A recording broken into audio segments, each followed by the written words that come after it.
Hello everyone. This is today's the Hindu newspaper analysis session in which we will discuss mainly four issues.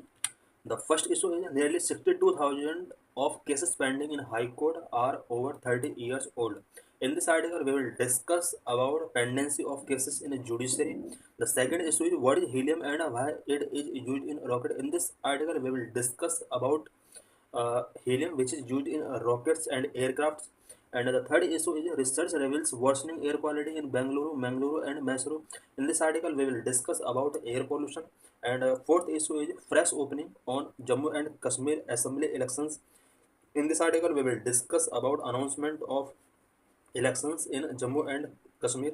So let's discuss all the issues.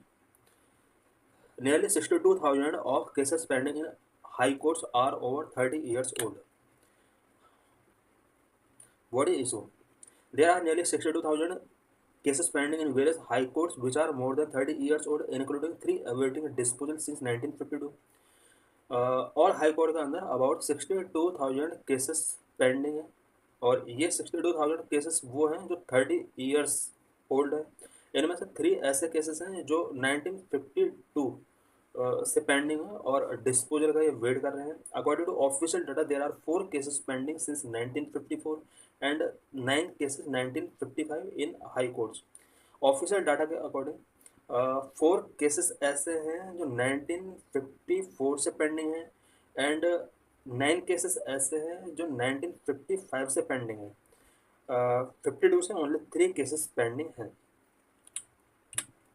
Out of the 3 cases pending since 1952, 2 are in Calcutta High Court and 1 in Madras High Court. 1952 से जो 3 cases pending हैं इनमें से 2 cases Calcutta high court में और एक case Madras high court के अंदर पेंडिंग है। More than 5 crore cases are pending in various courts including district court, high court and supreme court. Overall judiciary के अंदर अबाउट 5 करोड़ केसेस के आसपास पेंडिंग है। और ये जो 5 करोड़ केसेस हैं ये इंक्लूडिंग डिस्ट्रिक्ट कोर्ट जिसमें सबसे ज़्यादा केसेस पेंडिंग है and high court and supreme court, all court के अंदर अबाउट 5 करोड़ केसेस पेंडिंग है। Addressing the national conference of district judiciary this week, president Droupadi Murmu has called for a change in culture of adjournment in the judiciary. इस week Indian president Droupadi Murmu ने district judiciary conference को address किया था। उस time पर उन्होंने culture of adjournment के लिए यहाँ पर अपील किया था। जुडिशरी के अंदर कल्चर ऑफ एडजॉर्नमेंट चेंज होना चाहिए, उसके लिए उन्होंने अपील किया था। What is the current status of pendency of cases in Indian judicial system? Indian judicial system के अंदर cases pendency का current status क्या है? The pendency of cases in judiciary in India refer to the high number of unresolved cases pending before the court. Judiciary के अंदर cases pendency का meaning है कि high number of unresolved cases court के before pending है। The problem of pendency of cases acute at lower level of judiciary where the majority of cases are filed and where the shortage of जजेस is more severe. Pendency of cases की जो problem है सबसे ज़्यादा lower level judiciary में है जहाँ पर मेजोरिटी ऑफ केसेस फाइल किए जाते हैं और जजेस का शॉर्टेज लोअर लेवल जुडिशरी में बहुत ज़्यादा है। In many state the number of pending cases is significantly higher the national average. Many state के अंदर पेंडिंग केसेस का जो नंबर है वो नेशनल एवरेज से भी हायर है। For example in Bihar there are over 5 million pending cases while in UP there are over 6 million pending cases. Bihar की अगर बात की जाए, बिहार के अंदर अबाउट 5 मिलियन 50 लाख के आसपास केसेस पेंडिंग हैं।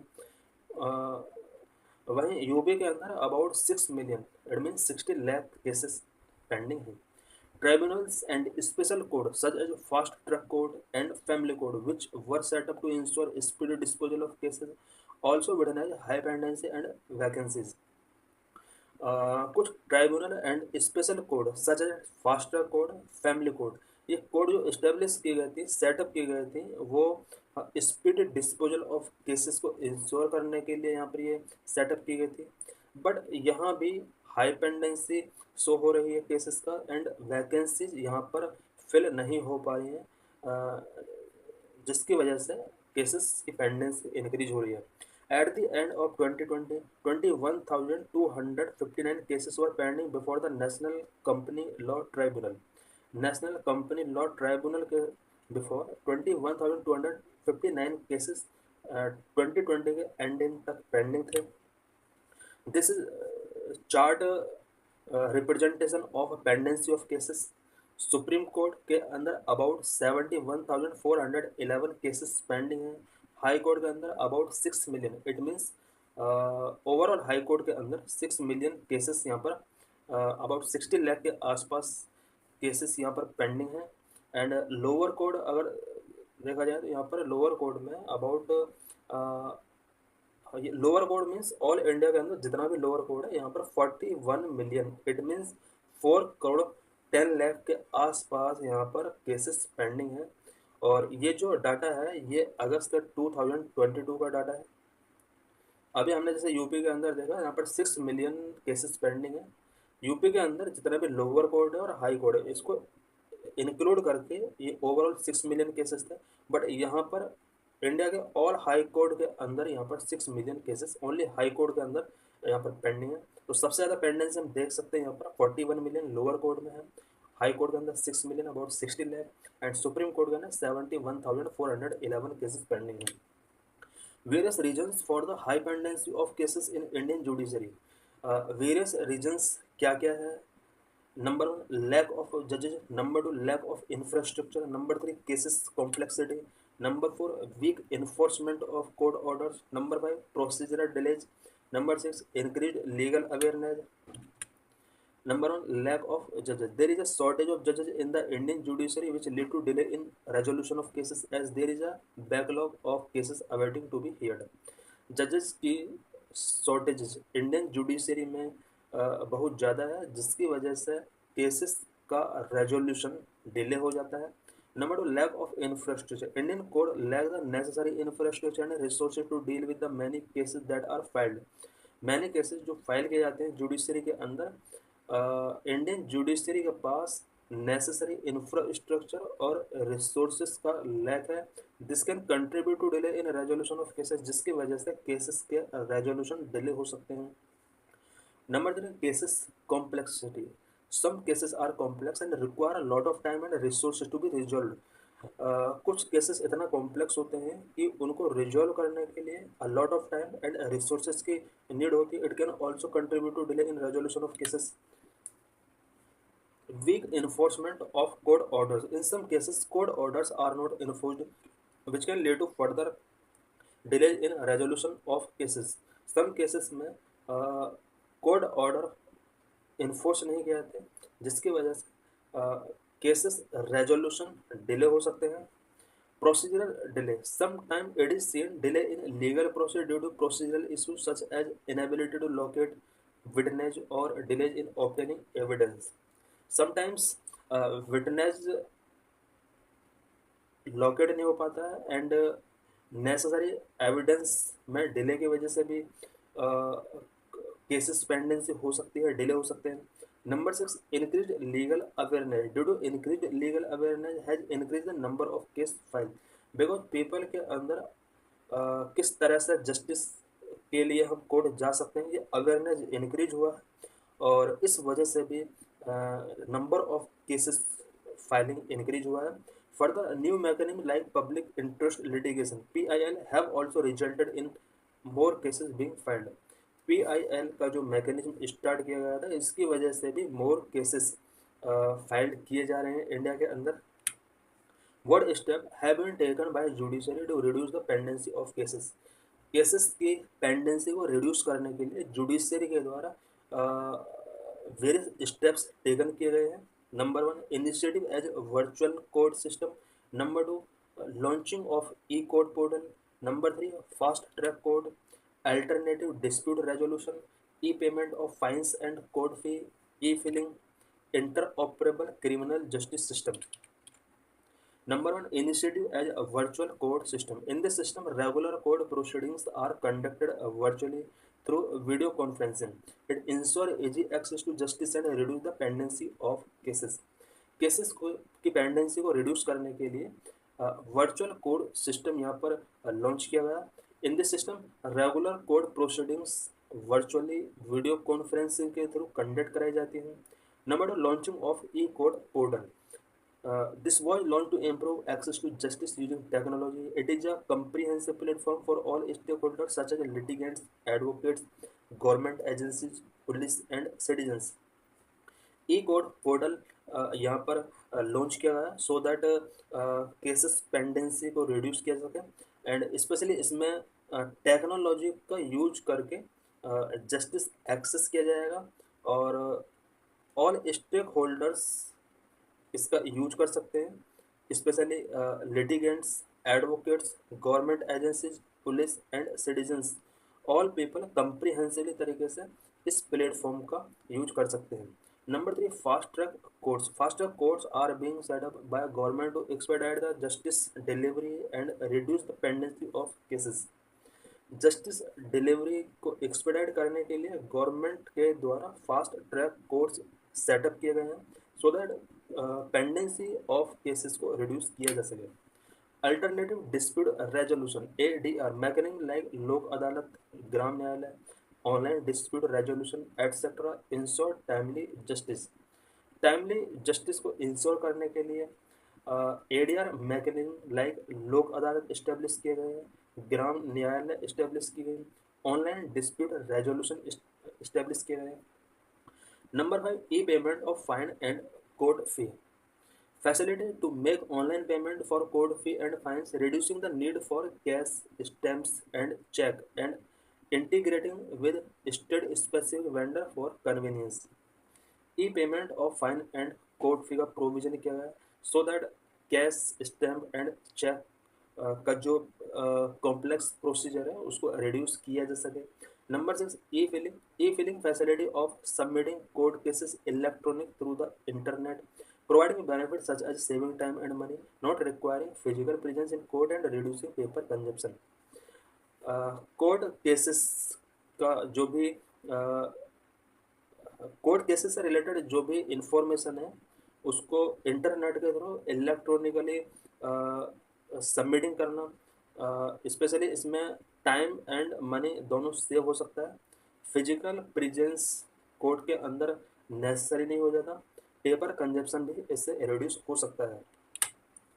Number 7, interoperable criminal justice system ICJS which is an initiative of e committee supreme court to enable the similar transfer of data and information among different pillars of criminal justice system like courts, police, jail and forensic science laboratories from one platform. ICJS in interoperable criminal justice system ये e committee का एक initiative है जिसमें supreme court को data and information different pillars of criminal justice system के पास send करना होता है। क्रिमिनल जस्टिस सिस्टम के डिफरेंट पिलर्स के under court, police, jails, forensic science lab and other platform आ जाते हैं। इन सभी को सुप्रीम कोर्ट को relevant information and data share करना होता है। इसके लिए interoperable criminal justice system यहाँ पर सेटअप किया गया है। What other measures can help to reduce the judicial pendency in India? India के अंदर जुडिशियल पेंडेंसी को रिड्यूस करने के लिए अदर मेजर्स क्या क्या हो सकते हैं? Number 1, need to increase the number of जजेस का नंबर इंक्रीज करने की नीड है। Number 2, need to expand alternative dispute resolution method, alternative dispute resolution method को एक्सपेंड करने की नीड है। Strengthen the enforcement of court orders के इन्फोर्समेंट को स्ट्रेंथ करने की नीड है। Need to increase the number of judges. Increase the number of judges in the Indian judiciary will allow more cases to be heard and decided more quickly. Number of judges अगर increase होगा India की judiciary में तो इससे more cases here किए सकते हैं। The law commission of India 1987 recommended increasing the number of जजेस टू 50 पर मिलियन पीपल। 1987 का लॉ कमीशन ने भी ये रिकमेंड किया था कि 1 मिलियन पीपल पर 50 जजेस होना चाहिए। This was retreated by the supreme court 2001 and standing committee on home affair 2002। यही रिकमेंडेशन 2001 में सुप्रीम कोर्ट ने रिट्रीट किया था, एंड 2002 में standing committee on home affairs ने भी रिकमेंड किया था कि 10 lakh people, it means 1 million people पर अबाउट 10 जजेज होना चाहिए. Need to expand alternative dispute resolution method. Alternative dispute resolution method such as mediation and arbitration can resolve dispute more quickly and efficiently than traditional court proceedings. Alternative dispute resolution system या method अगर launch किए जाते हैं जिसके under mediation and arbitration जैसी facility दी जाती है, इसकी वजह से केसेस को रिजॉल्व करने की जो रेट है वो इंक्रीज हो सकता है, और जो ट्रेडिशनल कोर्ट प्रोसीडिंग्स जो लॉन्ग टाइम तक चलती हैं उसको भी एफिशिएंट यहाँ पर बनाया जा सकता है. Strengthen the enforcement for court orders. Ensuring that court orders are enforced can help to reduce the backlog of cases, as individuals and institutions will be more likely to comply with court orders if they know that they will be held accountable for failing to do so. Court orders को अगर properly तरीके से enforce किया जाता है, इससे cases का जो बैकलॉग है उसको रिड्यूस किया जा सकता है. How does the more judicial pendency impact the justice delivery system in India? If more pendency of cases होता है इंडिया के जुडिशरी में, किस तरह से जस्टिस सिस्टम को इम्पैक्ट करता है? The pendency of cases in the Indian judiciary can have a significant impact on justice delivery system in India. Pendency of cases की वजह से इंडिया के जस्टिस डिलीवरी सिस्टम को एक नेगेटिव तरीके से अफेक्टेड होता है. Number 1, negative impact on justice quality. Number 2, burden on court system. Number 3, loss of faith in legal system. Number 4, delay in administration of justice. Number 5, injustice to the victim and witness. Financial burden on litigants. Negative impact on Indian economy.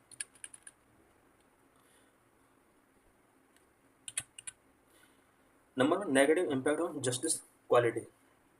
Pendency of cases in Indian judiciary can negatively impact citizens with respect to quality of justice.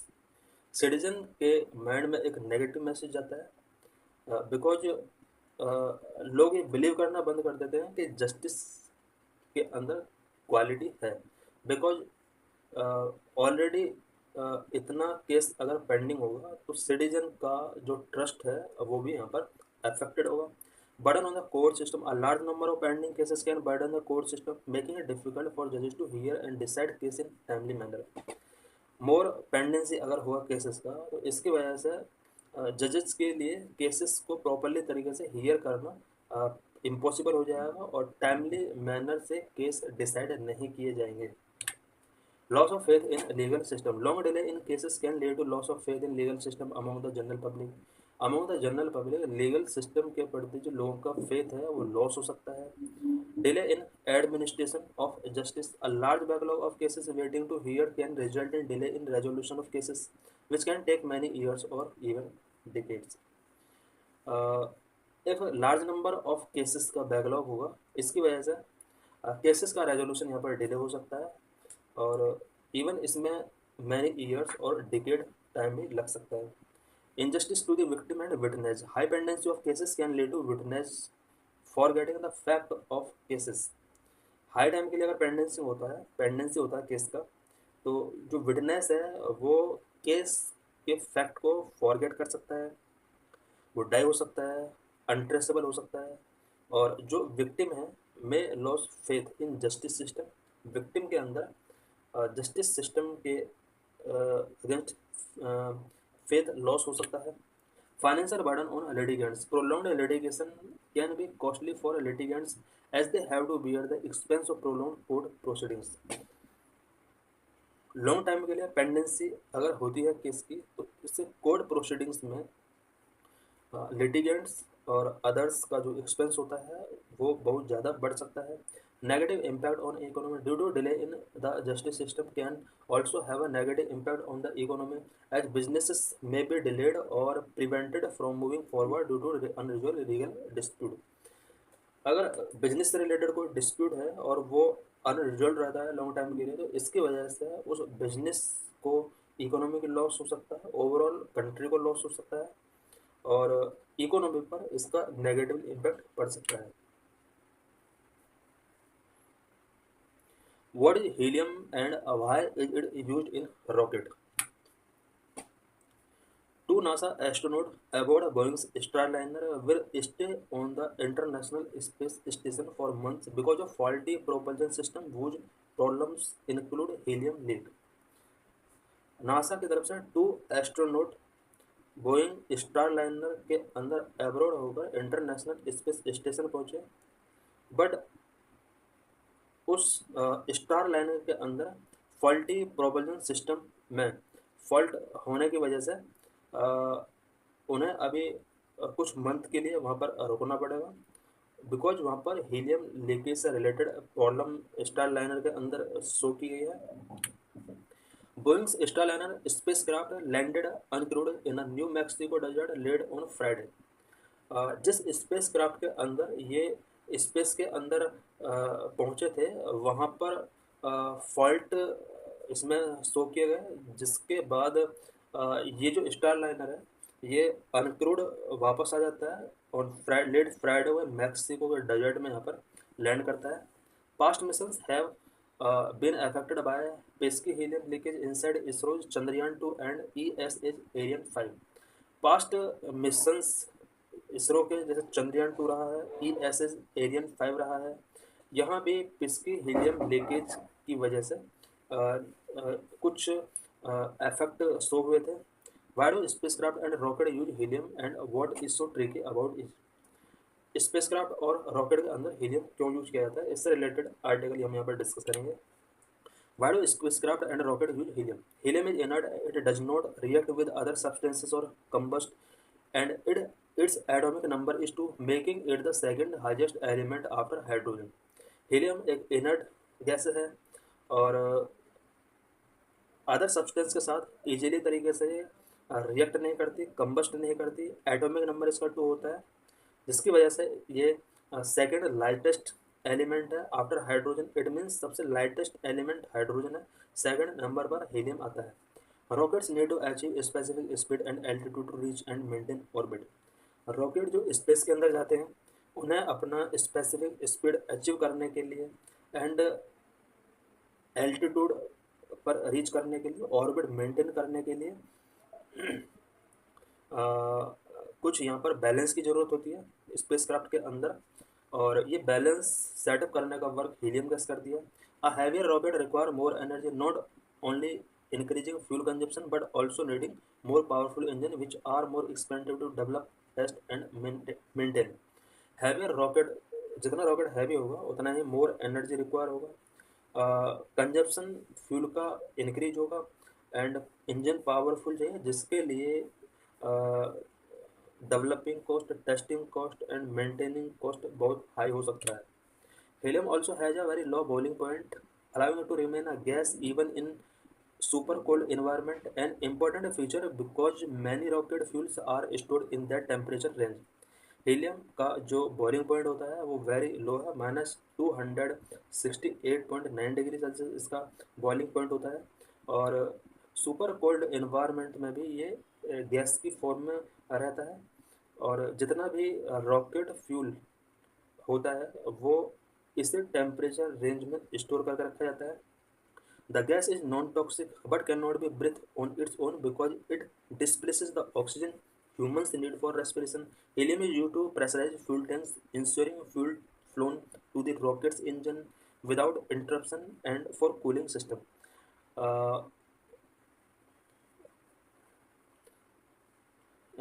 Rockets का जो भी fuel tank होता है उसको pressurise करने में helium एक important role play करता है।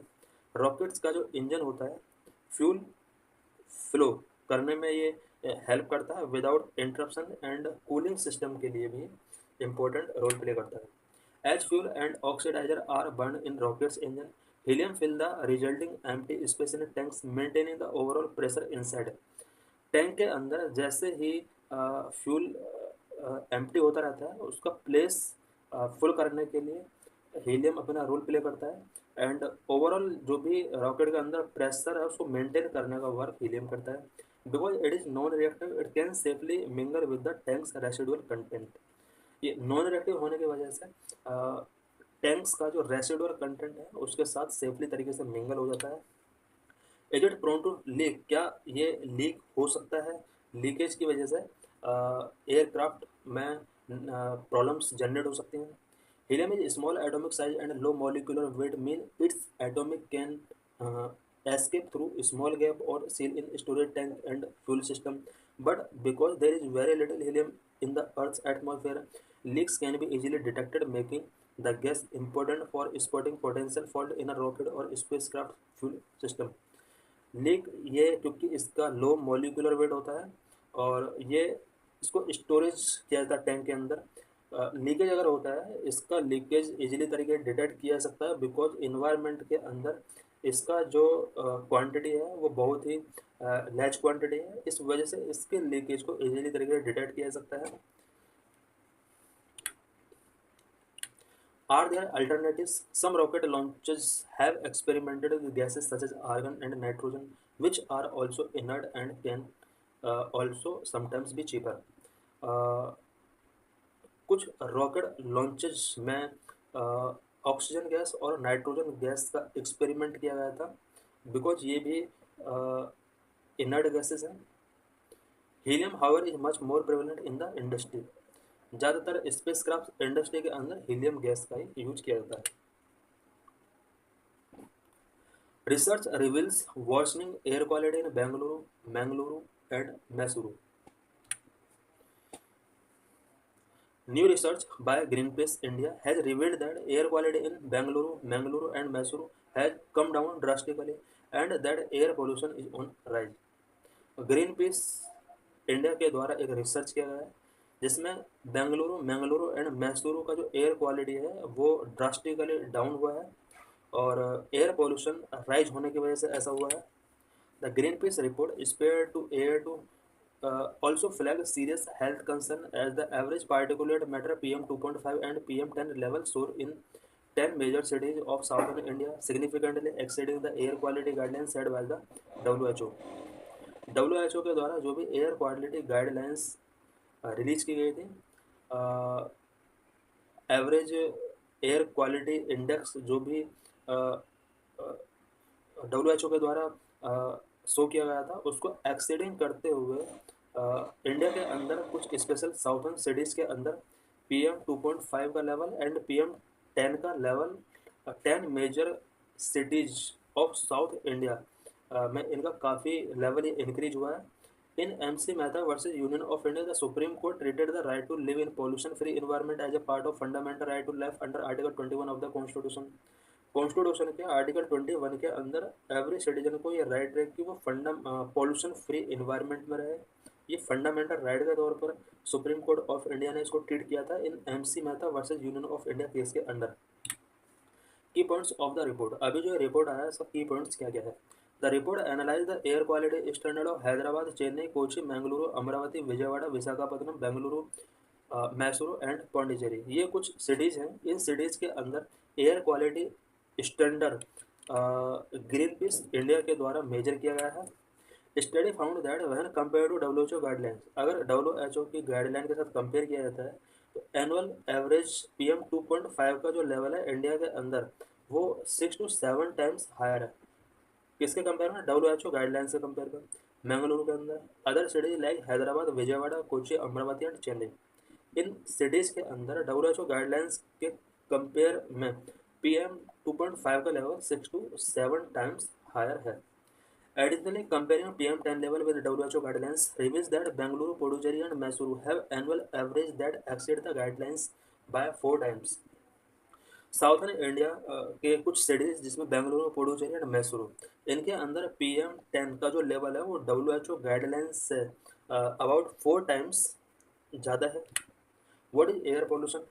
The presence of solid liquid gases, noise and radioactive radiation in atmosphere, which concentration is harmful to humans, living organisms, property और environment process is called air pollution। यहाँ air pollution का definition है atmosphere के अंदर solid liquid gases, noise and radio active radiation जब इनका जो concentration है जब इस लेवल तक हाई हो जाता है कि इसकी वजह से humans, living organism, property, environment process को अगर हार्मफुल इफेक्ट अगर शो होते हैं तो इसको हम एयर पोल्यूशन कह सकते हैं।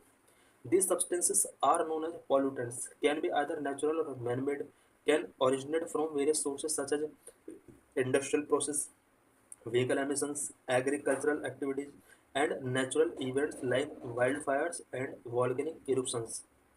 एयर पोल्यूशन के अंदर जितना भी सब्सटेंस होता है इन्हें हम पॉल्यूटेंट कहते हैं। पॉल्यूटेंट नेचुरल, ह्यूमन मेड भी हो सकते हैं। ऑल पॉल्यूटेंट वेरियस प्रोसेस के थ्रू जनरेट हो सकते हैं। Industrial process, vehicle emission, agriculture activities and natural event like wild fire and volcanic eruption के थ्रू यहाँ पर ये पॉल्यूटेंट जनरेट हो सकते हैं। In 2023, India stood as the third most polluted nation globally. India alone accounted for 2.1 million of deaths attributed to air pollution. The World Health Organization estimated that air pollution kills 7 million people every year.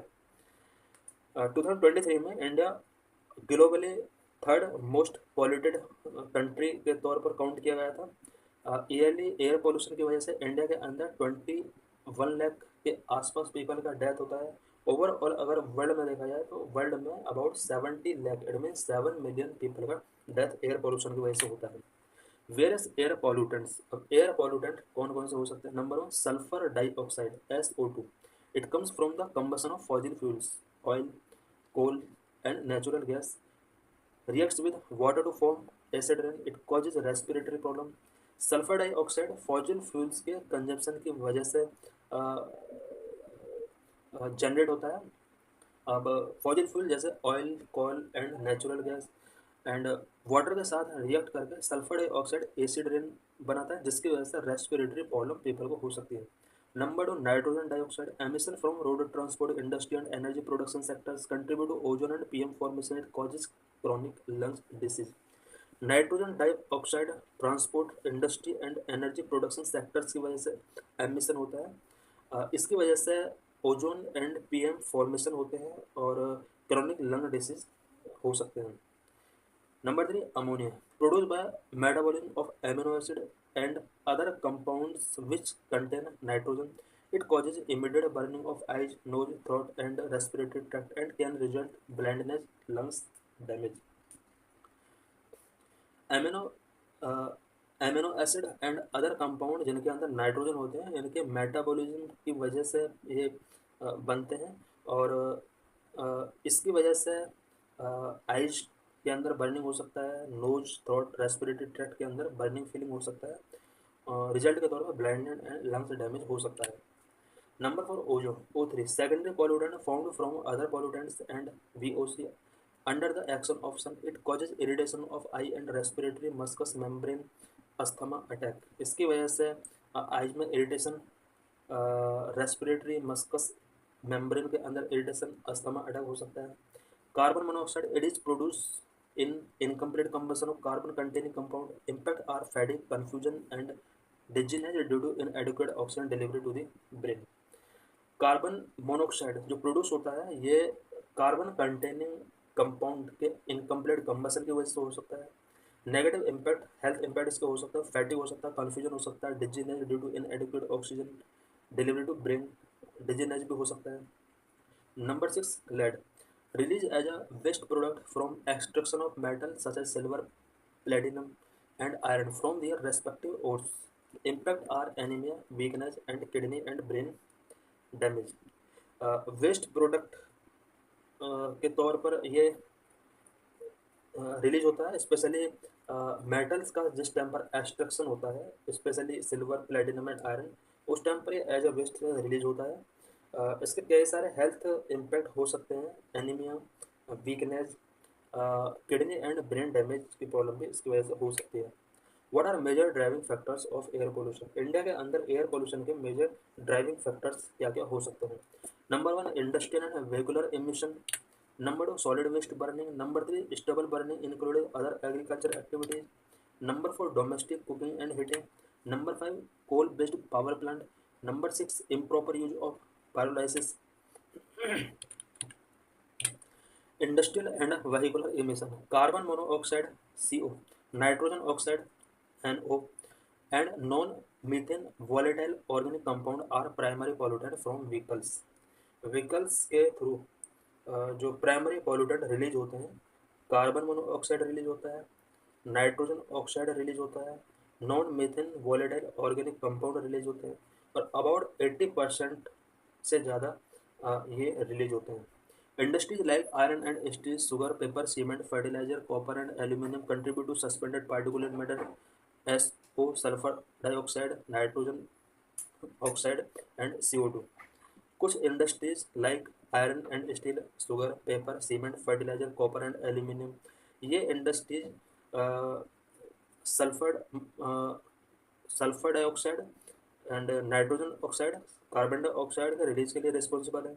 Road transport presently account for 12% of India's energy related CO2 emission.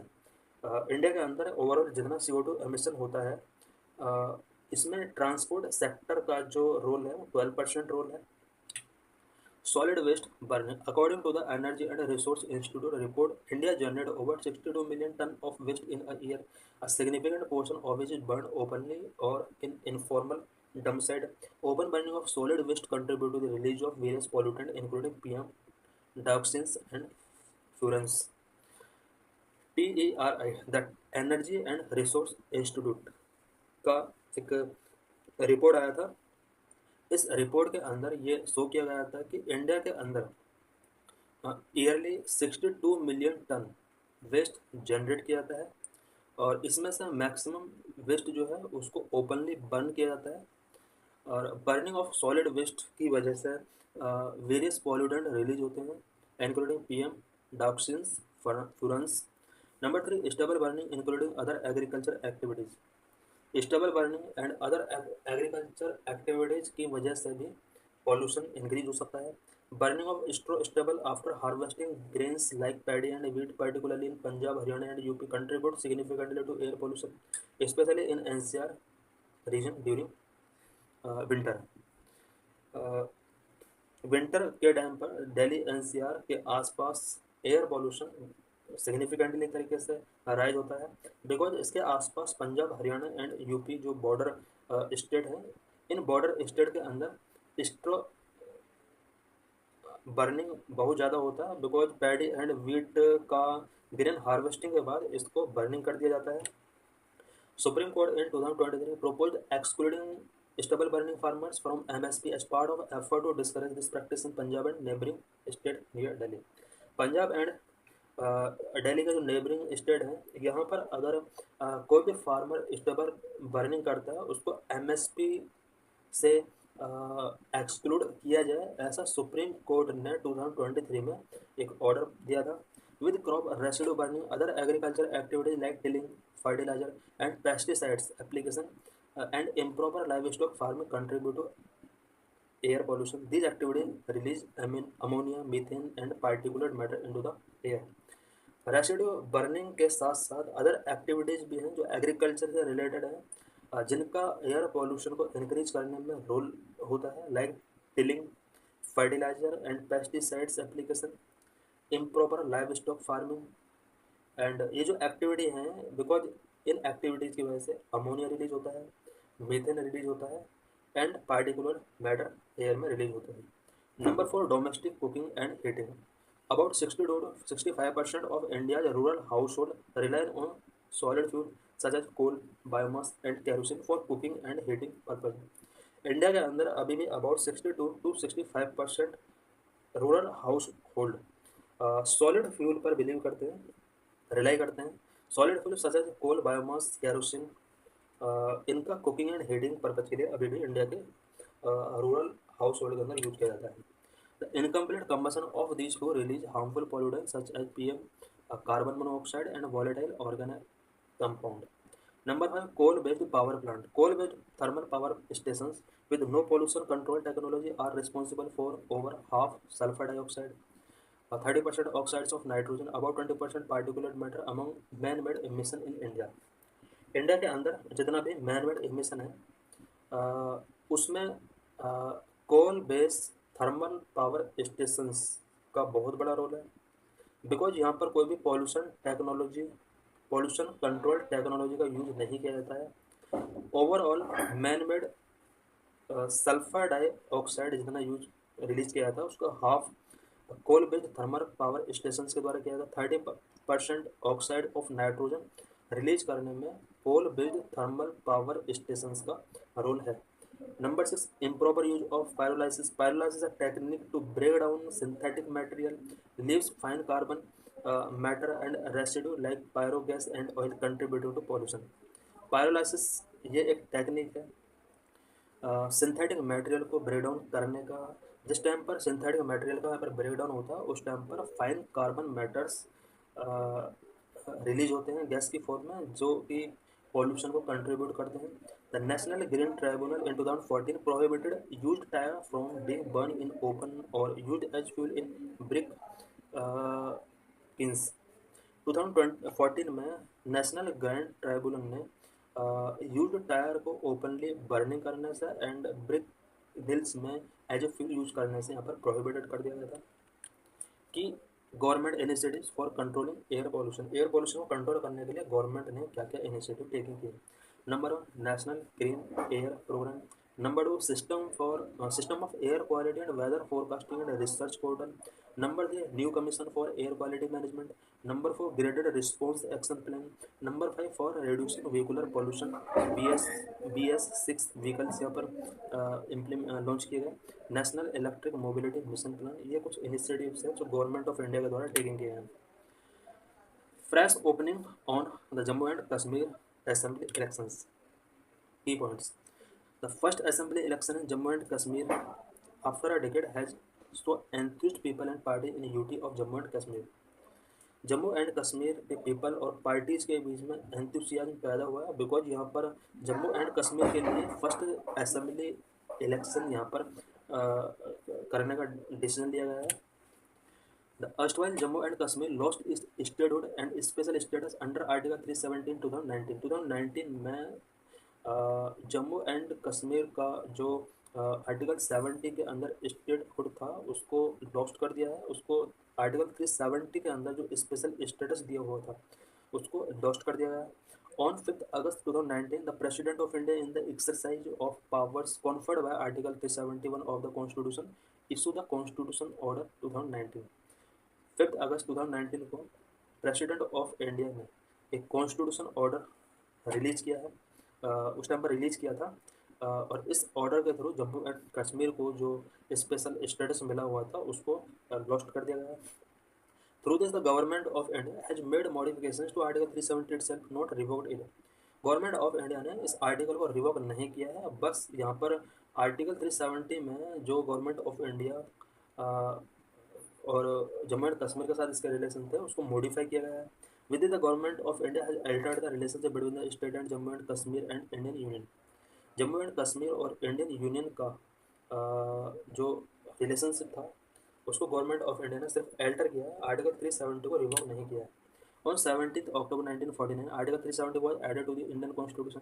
17 अक्टूबर 1949 में constitution के अंदर article 370 added किया गया था as a temporary provision which exempted Jammu and Kashmir permitting to it draft its own constitution and restricting the Indian parliament legislative power in state. Article 370 के अंदर जो कि 1949 में यहाँ पर ऐड किया गया था, जम्मू एंड कश्मीर को ओन कॉन्स्टिट्यूशन बनाने के लिए परमिटिंग करता है और इस स्टेट के अंदर पार्लियामेंट लेजिस्लेटिव पावर को रेस्ट्रिक्ट करता है। इट मीन्स इस स्टेट के अंदर पार्लियामेंट की लेजिस्लेटिव पावर को यहाँ पर रेस्ट्रिक्ट किया गया था क्योंकि पार्लियामेंट ऑल इंडिया के स्टेट के लिए लॉ मेकिंग कर सकता है, बट यहाँ पर जम्मू एंड कश्मीर के लिए लॉ मेकिंग करने से यहाँ पर इसको रेस्ट्रिक्ट किया गया था। So thanks for watching this video.